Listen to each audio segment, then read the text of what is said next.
오늘 우리 하나님의 말씀은 히브리서 6장 11절 12절을 봉독해 드립니다. 우리가 간절히 원하는 것은 너희 각 사람이 동일한 부지런을 나타내어 끝까지 소망의 풍성함에 이르러 게으르지 아니하고 믿음과 오래 참음으로 말미암아 약속들을 기업으로 받는 자들을 본받는 자 되게 하려는 것이니라. 아멘. 아멘. 우리는 태어나서 과거의 인생을 살았고 지금 현재 인생을 또 살아가고 있습니다. 그리고 미래의 영광을 위해서 지금도 참고 살아가고 있는 것이죠. 지난주에 제 친구 권혁승 교수가 담낭암으로 죽었습니다. 그는 삶이 끝났지만 나는 지금도 살고 있습니다. 우리의 과거, 현재, 미래의 삶이 이것이 계속 발전적으로 진행되면은 얼마나 좋겠어요. 그런데 우리 인생이 가다가 다시 돌아오고 제자리 걸음만 반복하면 그것처럼 답답한 일이 없을 겁니다. 제가 여기 시를 하나 발췌해 왔는데 이태수라고 하는 분이 지은 시인데 쳇바퀴예요. 쳇바퀴가 돈다. 내가 돌리는 이 쳇바퀴는 잘도 돌아가지만 돌고 돌아도 제자리다. 이른 아침부터 돌리고 자정이 넘어서도 빌빌거리지만 헛바퀴다. 도대체 뭘 돌렸는지, 왜 돌리고 있는지 여전히 안개 속 어쩔 수 없는 미궁이다. 해가 지고 달과 별들이 떴다가 조는 사이 동이 트고 해가 떴다. 강물은 엎드려 아래로 가며 햇살은 등 뒤로 받았다. 그저께는 쳇바퀴를 빨리 돌리다가 안 돌리느니만 못했고 오늘은 새벽까지 빌빌대다 그 바퀴에 쓰러진 채 벼랑에서 떨어졌다. 깊이 모를 허공에 매달리고 먼지처럼 떠돌았다. 이제야 간신히 꿈을 깨어나도 세상은 거꾸로 가고 있는지 물구나무로 서 있는지 종잡을 수가 없다. 아마도 내가 쳇바퀴를 돌리는 게 아니라 쳇바퀴가 나를 돌리고 있는 모양이다. 감동이 되는, 공감이 되는 시 같아요. 햄스터나 이런 다람쥐가 쳇바퀴 안에서 있는 힘을 다해서 달리고 뛰어도 맨날 그 자리야. 맨날 그 자리야. 그래서 우리도 이런 인생을 살아가는 것이 아닌가, 시인의 그 심정을 이해할 수가 있습니다. 우리 신앙도 마찬가지입니다. 신앙도 좀 발전적인 모습이 보여야 되는데 오늘 히브리서 기자가 여기 6장 1절 앞에 보면은 그러므로 우리가 그리스도의 초보를 버리고 죽은 행실을 회개함과 하나님께 대한 신앙과 세례들과 안수와 죽은 자의 부활과 영원한 심판에 관한 교훈의 털을 다시 닦지 말고 완전한 데 나아갈지니라. 이렇게 권면을 하고 있습니다. 믿음의 기초에 대해서 얘기했어요. 믿음의 기초, 믿음의 기본은 또 닦지 말라는 얘기입니다. 한번 닦아놓으면 견고하게 그 자리에 있어야 되는데 왜 자꾸만 기초만 거듭해서 닦으려고 그러느냐. 좀 답답한 마음으로 쓴 글 같아요. 생명체는 다 성장하게 되어 있습니다. 모든 생명체 자라고 성숙해져 가고 식물이나 동물이나 마찬가지인데 그렇게 자라고 익어야 이게 건강한 생명체고 정상적인 존재죠. 그런데 사람들이 안타깝게 여기는 것이 뭐냐면 속절없이 세월만 가는데 나아지는 게 없어. 그냥 그저 제자리야. 그냥 제자리. 이것이 바로 무의미하고 무가치한 인생이 되는 겁니다. 사람들이 세상 사는 방법도 다양하지만 발전이 없는 삶은 답답한 삶이다. 그건 신앙생활도 마찬가지다. 옆에서 보기에 참 딱하고 답답한 신앙을 가지고 사는 사람들도 종종 눈에 띈 겁니다. 한동안 그런 대로 잘 하는 것 같은데 무슨 일이 생겼는지 심기가 상했는지 하여튼 성질 부리고 이해하지 못할 행동을 하는 사람들도 더러 나타납니다. 그래서 공동체 분위기가 아주 어색하고 불편하게 되는 경우가 종종 있어요. 자기 주장만 내세우고 관철시키려고 하고 그런 사람들, 다른 사람은 신경을 쓰지 않습니다. 그러다 보니까 그런 행동 때문에 많은 사람들이 불쾌하고 인상을 쓰는 거예요. 성숙한 대화로 풀어갈 수 있는 문제인데도 그냥 억지로 때를 쓰고 그러는 모습을 보이면 아직 미숙한 모습이 드러나는 거죠. 모두가 다 아는 잘못 그냥 눈 가리고 아웅을 하고 그런 사람들이 많아지니까 그걸 보는 사람들이 속 터지는 사람들이 많이 생기는 겁니다. 요새 뉴스를 봐도 좀 답답한 일들이 많잖아요. 정치도 답답하고 행정도 답답하고 우리 신앙생활하는 것도 답답하고 제자리 걸음 쳇바퀴만 돌고 있고 성숙한 정치, 선진성 행정, 무르익은 신앙생활 이런 것들이 좀 보였으면 얼마나 좋을까. 오늘 1절에 보니까 그 도의 초보는 버리고 다시 닦지 말아라. 우리 신앙의 기초공사 한 번이면 족합니다. 한 번으로 끝내야 되는 거예요. 여기 1절, 2절에 언급한 도의 초보의 요소가 6가지가 나와요. 6가지. 6가지 요소가 뭐냐면 회개, 그다음에 신앙, 믿음, 또 세례, 안수, 부활신앙, 그다음에 심판. 6가지가 여기 기록이 되어 있어요. 6종류가. 이게 도의 기초라는 거예요. 왜 도의 기초냐 이게. 신앙 전부가 아니냐. 도의 기초입니다, 사실. 여러분, 그 중에서 하나, 회개를 한번 찾아보세요, 회개를 생각해 보세요. 회개가 뭡니까? 울고 눈물 흘리고 끝난 게 회개인가요? 회개는 하나님을 등지고 떠나던 인생이 하나님께로 방향을 전환해서 유턴을 해서 하나님께로 돌아온 게 회개입니다. 한 번이면 되지, 그걸 뭐 2번씩이나 해요. 메타노이아가 그런 뜻이에요. 유턴입니다. 한 번 생명 얻고 하나님을 섬기면서 가기로 결정을 했으면 그냥 가면 되는 거야. 그런데 갔다가 다시 세상으로 갔다가 또 뭔 일이 생기니 다시 돌아오고 이런 사람들이 덜어 있지 않습니까? 이런 거는 하지 말라는 얘기입니다. 겉으로 보기에는 예배 출석 잘하고 봉사도 하고 헌신도 하는 것처럼 보이는데 뭔 일이 생기면은 그냥 사라져버려. 요즘같이 코로나가 장기화가 되면요 신앙 방학하기가 딱 좋아요. 장기 방학으로 들어갑니다. 장기 방학으로. 교회 와서 등록했죠. 몇 주 지나다 보니까 이제 확실히 우리 교인 된 것 같아서 목장에다 소속도 시키고 그리고 성경 공부를 하고 설교 들으면서 심판도 알고 부활도 알고 다 알았어요. 신앙 고백도 해요. 그러면 세례를 줘. 또 한 2, 3년 지나서 착실하게 다니면 집사 직분도 말이요. 직분을 줘. 안수죠 뭐. 그리고 신앙에 든든하게 섰구나라고 모두가 생각하고 있는데 무슨 일인지 모르게 교회를 안 나와. 바람과 함께 사라졌어. 불러도 대답 없는 이름, 기다려도 오지 않는 그대. 이렇게 돼버려요. 오늘도 소식이 아무것도 없는 야속한 사람이 됐어. 하나님을 아주 떠났는지 아니면은 아직도 어느 하늘 아래 밑에서 여기저기 방황을 하고 있는지 도무지 몰라. 기초를 닦아놓고 벽돌 한 장 올리지도 않고 어디로 가버렸어. 그런 게 신앙이 아니에요. 히브리서 기자가 답답하게 여긴 게 바로 이런 겁니다. 그러다가 한참 후에 잊어질만 하면은 무슨 생각이 들었는지 또 나타나. 그래 다시 처음부터 시작해.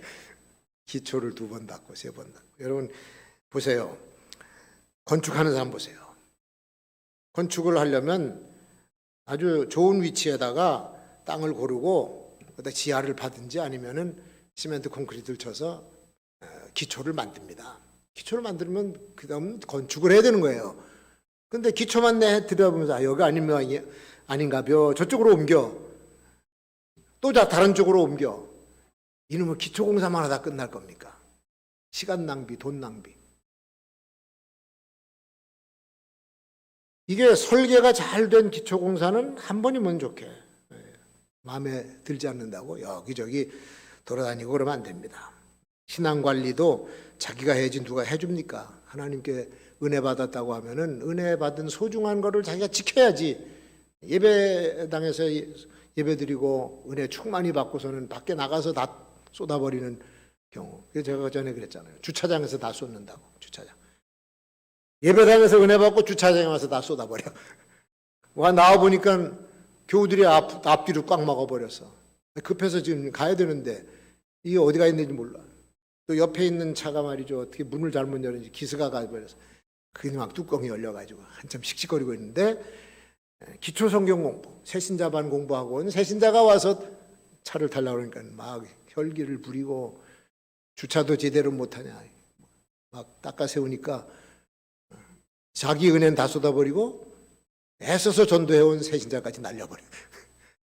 그런 경우가 많다 그런 얘기입니다. 은혜도 자기가 관리해야 돼요.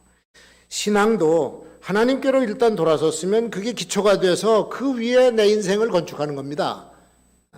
그런 뭐 살다 보면 속상하고 서운한 일도 많겠지만 어떤 경우든지 어떤 상황이든지 기초를 없애버리면 안 돼요. 난 하나님의 자녀고 하나님이 나를 부르셨고 하나님께로 돌아섰으면은 다른 것에다가 기초를 또 만들면 안 됩니다. 거기다가 세우고 죽든 살든 끝까지 가는 거지. 그게 바른 신앙이고 바른 삶의 자세 아니겠어요? 기초를 잃어버리면 그 인생은 다 망가지고 갑니다. 무너져 버리고 말아요. 그 터를 다시 닦지 말고 완전한 데 나아갈지니라. 그랬잖아. 다시 터를 닦지 말고 완전한 데 나아갈지니라. 완전한 데가 어딥니까? 그게 오늘 주신 말씀 9절과 10절에 나오는 말씀이죠. 사랑하는 자들아 우리가 이같이 말한 너희에게는 이보다 나은 것과 구원에 가까운 것을 확실하노라. 하나님이 불의치 아니하사 너희 행위에 그의 이름을 위하여 나타낸 사랑으로 이미 성도를 섬긴 것과 이제도 섬기는 것을 잊어버리지 아니하느니라. 자, 완전한 데 나가는 것이 뭐냐면 성도 섬기는 거라는 거예요. 사랑으로. 그것도 하나님이 주신 사랑으로. 하나님께서 나타내 주신 사랑으로 성도를 섬기는 것이 한 단계 높이 나가는 차원의 신앙이다. 그 왜 하나님께서 그 사랑을 내려주셨을까요? 도의 초보에 머물기만 하는 사람들은 아직 미숙해서 자기 밖의 사람들을 몰라요. 자기 밖에는 몰라. 내가 관심 가지고 있는 것, 내 기도 제목, 내 것만 알아. 그러니까 옆에 사람이 안 보여. 남에게 사랑을 베풀 여력이 없고 힘이 없어요. 관심사가 자기 거니까. 그게 미숙입니다. 미숙. 어린애 보세요. 어린애들이 왜 때릴 수가 없습니까? 애들 가만히 보면 다 자기만 위해달래. 이기적이에요. 자기 뭐 사고 싶은 거 안 사고 먹고 싶은 거 안 사주면 길바닥이고 식당이고 땅바닥에 주저앉아가지고 발버둥을 치면서 우는 거야. 그러면 이제 부모가 창피하니까 사줘. 어떤 부모는요, 좀 독한 부모는 길바닥에서 애를 패버려. 시끄러운 새끼한테 해봐라. 자기 요구를 안 들어줬다는 얘기지. 그게 미숙이에요. 미숙한 아이가. 아직 자라질 못해서 그래. 그러니까 자기 주장만 하고 자기 얘기만 하고 남의 소리를 안 듣고 내 기분만 맞춰달라고 그러는 거지. 근데 조금 크면은 애가 조금 크면은 달라져요. 지가 먹던 거 아빠 입에도 넣어주고 쫓아와. 자랐던 얘기 그만큼 남이 보이는 거예요. 그때는. 우리가 성숙한 성도의 눈에는 다른 사람이 보이기 시작하고 다른 교우들이 보이기 시작해. 내가 도와야 될 교우들의 모습이 보이고 그들을 찾아가서 대화를 시작하게 되고 어른스러운 모습이 보이는 거예요. 필요가 무엇인지를 채워주고 싶어하고 사랑이 표현되는 거죠. 이게 미숙하니까 안 돼. 온통 집안도 어색하고 교회도 어색하고 모든 게 다. 근데 그런 모습을 보시고 하나님께서 다 아시기 때문에 그에게 사랑을 내려주시는데 성경에서는 그거를 은사라고 합니다. 섬김의 은사, 사랑의 은사. 아까 우리가 교독을 했습니다마는 고린도전서 13장의 내용이 뭡니까? 사랑이에요. 사랑. 믿음, 소망, 사랑 중에 가장 큰 것이 사랑이다. 고린도전서 14장의 뒤에 가보면 이러이러한 은사들이 많은데 가장 크고 좋은 은사는 뭐냐? 그게 사랑이라는 거예요. 하나님이 원하시는 일이 바로 그겁니다. 사랑으로 성도 섬기는 것, 그거는 도의 기초보다 한 단계 나간 완전으로 가는 길이다. 그래서 교회 안에서 교우들은 서로 사랑해야 될 대상이지 서로 미워할 대상은 아니다. 그런 얘기예요. 우리가 미워하고 싸워서 반드시 이겨야 할 대상이 있어. 그건 사탄 마귀지. 근데 이상하게도 이게 뒤집혀가지고 사탄은 제멋대로 발광하도록 그대로 내버려 두고 애매한 교우들을 대상으로 대적을 삼아서 싸워.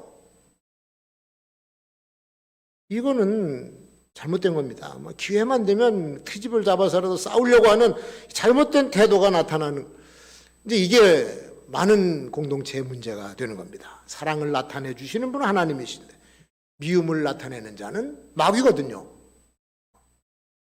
이걸 잘 분별해야 돼요. 성도들은 마땅히 교우들 사이에 사랑의 분위기를 만들어야 될 줄로 믿습니다.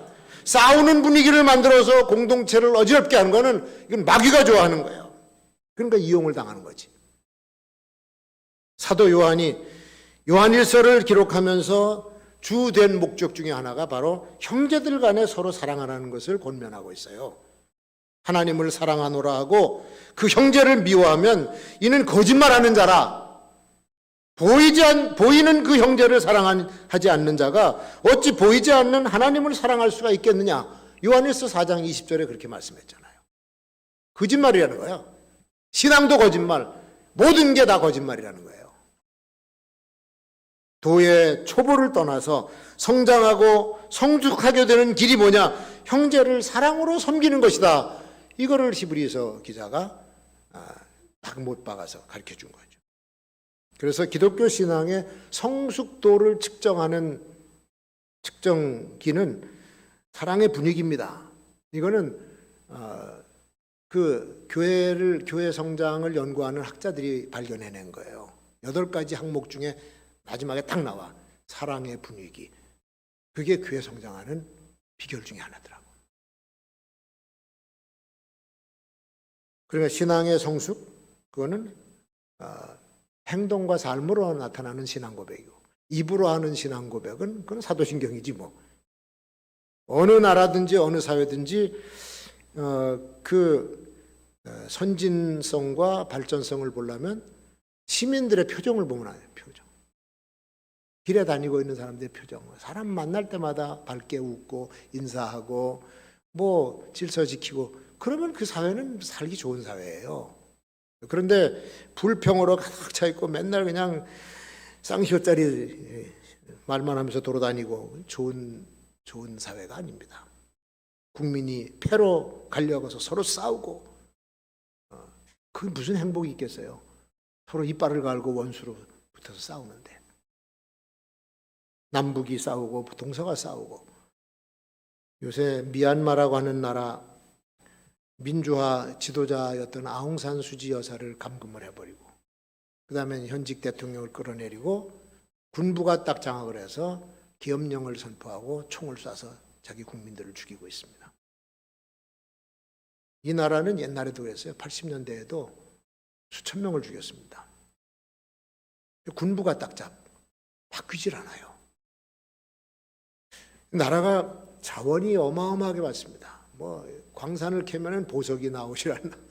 뭐 그냥 나무도 최고급 목재인 티크제가 생산되고 금도 많이 나오고, 미얀마 우리 교회에서도 몇 분 가셨습니다마는 아예 금으로 불교 탑을 만들어 가지고 그림자가 없는 쉐다곤 파우더 탑이다. 아주 금이 사방 한자짜리 금판을 그냥 도배를 해버리는, 그게 한두 개가 아니에요. 이런 나라, 자원이 많고 살기 좋고 1년에 산모작시 할 수 있는 그런 식량도 얼마든지 뭐 마르지 않는 나라인데, 이게 지도자가 이 모양이니까 국민들이 싸우잖아. 싸우는 나라에 무슨 행복이 있습니까? 그래서 싸우는 집안 행복이 있습니까? 싸우는 단체, 싸우는 교회 가고 싶습니까? 모든 싸움에는 뭐가 개입이 되어 있냐? 사탄이 개입이 되어 있어요. 그래서 싸우는 사람들 보면 자기 죽는 줄 모르고 싸워요. 아주 머리를 짜내서 싸우고 힘을 다해서 싸우고 아주 죽여라 하고 싸우고 나중에 보면은 둘 다 피투성이가 되고 만시창이가 되어 있는 모습. 이게 싸움의 결말이거든. 그걸 옆에서 낄낄거리고 좋아하는 놈이 마귀예요. 거기하고 싸워야 되는데 저들끼리 싸우니까. 전쟁도 적이 서로 싸우게 만들면 반드시 이깁니다. 그러니까 마귀가 그 전략을 알거든요.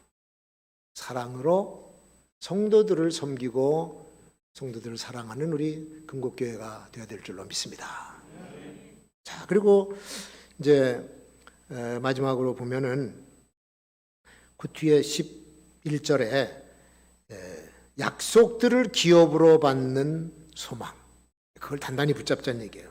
거기 세 번역으로 읽어보면 11절에 여러분 각 사람은 같은 열정을 끝까지 나타내서 소망을 이루시기 바랍니다. 우리가 간절히 원하는 게 뭐야? 간절히 원하는 것, 그건 소망이죠. 앞에 있는 영원한 기업이지. 그 기업은 부지런히 신앙을 부지런히 끝까지 참아내면서 결국은 그걸 우리가 소유해야 될 사람들 아닙니까? 이 소망은 밝고 찬란한 우리 미래의 모습입니다. 우리의 믿음과 또 오래 참아서 얻을 수 있는 하나님의 약속, 이걸 우리는 기업으로 반드시 받아야 돼요. 구원의 완성이 이루어질 때 그 기업은 이제 우리 것이 됩니다. 천국에서의 기업이죠. 그 영광의 날을 향해서 우리는 도의 초보를 버리고 떠나서 이제 형제들을 사랑으로 섬기면서 그 나라를 향해서 미래를 향해서 전진하는 거예요. 그래서 기독교인들이 나가는 방향은 앞방 앞으로 전진의 방향이에요. 뒤로 가지 않습니다. 뒤로 가면 침륜에 빠진다 그랬어요. 히브리서 10장에서 뒤로 물러가면 침륜에 빠져. 이스라엘 백성들이 가나안 땅, 하나님의 약속의 땅을 향해서 전진해 가야 되는데 그들 중에는 못된 그룹이 있어요. 이 그룹들은 뭐라 그러냐면 옛날에 애굽에서 노예 생활할 때가 차라리 낫다. 지금 여기 돌짝밭과 물도 없는 데 가는 것보다는 다시 돌아가자 해서 돌아가자고 하는 무리들이 늘 불평하고 거기서 반역을 하고 원망을 쏟아놓으면서 쫓아가니까 금방 갈 가나안을 40년 동안 광야에서 이리 가고 저리 돌고 방황만 하다가 그 사람들 다 죽었어요. 여호수아 갈렙만 빼놓고 불평원망하던 백성들은 다 광야에서 엎드러 죽었더라, 이렇게 기록하고 있습니다. 자, 다람쥐는 일정한 쳇바퀴 안에서 돌지만 이 백성은 길도 아닌 돌밭과 가시밭길을 평생을 돌아다니다가 약속도 못 받고 그냥 광야에서 다 개죽음한 거예요. 도의 초보도 제대로 갖추지 못하고 지키지 못하다가 뭐 더 나은 삶을 향해서 간다고 형편없이 광야에서 고생만 하고 죽도록 고생만 하고 죽은 거예요. 태어나서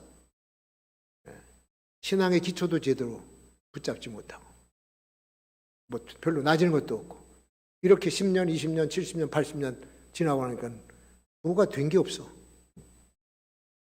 그게 광야에서 죽은 사람들의 모습 아닙니까? 비극의 주인공이에요. 비극의 주인공. 약속의 땅이 다 눈앞에 있는데도 거기를 가지를 못하고 원망불평하다가 끝나버린 이 불신의 사람들, 비참하게 물도 없는 땅, 먹을 것도 없는 그 땅에서 다 죽었어. 다. 여러분, 우리가 이런 모습으로 우리의 소중한 인생을 허비하면서 살면 안 됩니다.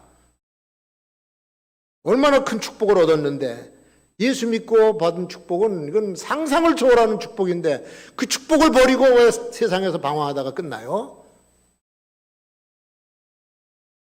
우리가 축복으로 약속된 기업은 앞에 있는 것이지 뒤로 돌아가서 얻을 것이 아닙니다. 그래서 소망이라고 하는 것은 미래를 향한 복이지 소망은 뒤에서 얻을 수가 없어요. 없어요. 과거에는 뭐만 있냐? 후회만 깔려 있어. 후회. 근데 자꾸 과거만 들춰. 바보 같은 사람들이에요. 과거만 들춰. 앞으로 가야지, 앞으로. 우리 성도들은 하나님께서 축복하시기로 작정된 사람들이에요.